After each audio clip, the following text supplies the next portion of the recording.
there isn't much difference between 9.9 pounds of marijuana and 10.5 pounds of marijuana when it comes to size and shape.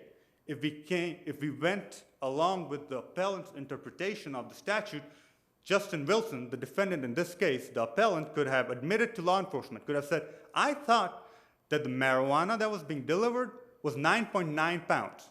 And he could admit that, and he would still not be guilty of trafficking because the state was not shown. I mean, you know, guilt could be culpability. The legislature could say, I care what the defendant knows, that it's a defendant who knows more than 10 pounds is more dangerous than a defendant who knows it's 9.9 pounds.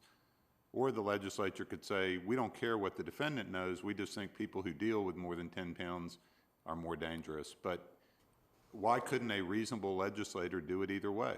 Why couldn't a reasonable legislator say, I don't think somebody who doesn't know that they're getting more than 10 pounds should go to prison as long as somebody who does know that? You're saying that's an unreasonable position a legislature could take? Because I'm betting you I can find a bunch of statutes that do require knowledge of that the defendant knows the weight or other characteristic of an item. But in drug trafficking statutes, Your Honor, in this state and in other states, that's not the requirement.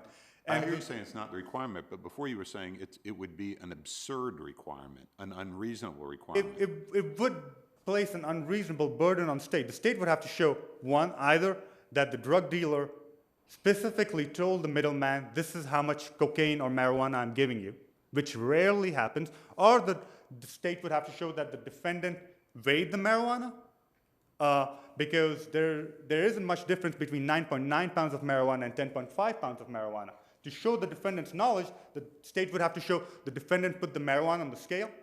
Let's take that to the logical conclusion. Did he calibrate the scale? Did he weigh the marijuana with the package or without the package? Those lead to absurd results. And that's one of our arguments. Your Honor, in conclusion, I see that I just have about a minute left. What we have supporting our position, Your Honor, is legal precedent. What the appellant has is grammar. What we have supporting our position is the legislature's intent. What the appellant has is grammar. What we have supporting our position is persuasive authority, persuasive legal precedent in our sister states. What they have is grammar. And can I ask you one last question? Yes, Your Honor. Do you know if the Prosecuting Attorneys Council and the District Attorneys Association are aware that this case is pending before this court? This case would have enormous repercussions for prosecutors in the state of Georgia. Absolutely, I agree. Just for some of the reasons I just stated, it would make it much more difficult to prosecute, especially the middleman. I'm just surprised we haven't seen anything, you know, from prosecutors generally on an issue of this importance. You don't know if they're aware of it? I'm not. Thank you, Your Honors. Rebuttal for the appellant. Thank you, Mr. Chief Justice. Briefly, I only have a minute and a half. 2 points. As an initial matter, willful blindness is not a defense to a knowingly charge. In fact, if knowingly is the standard, then this court and other courts have made clear that willful blindness satisfies it.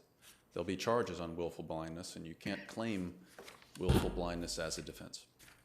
Secondly, if we are in the situation where the appellee concedes that the language is really subject to 2 constructions, which they have conceded, they say, yes, this is definitely a possible construction. Now, our position is that it's not, that we're right. But if it is a situation of 2 constructions, then, of course, the canons of construction should kick in for the defendant here. The rule of strict construction against the state and the rule of lenity.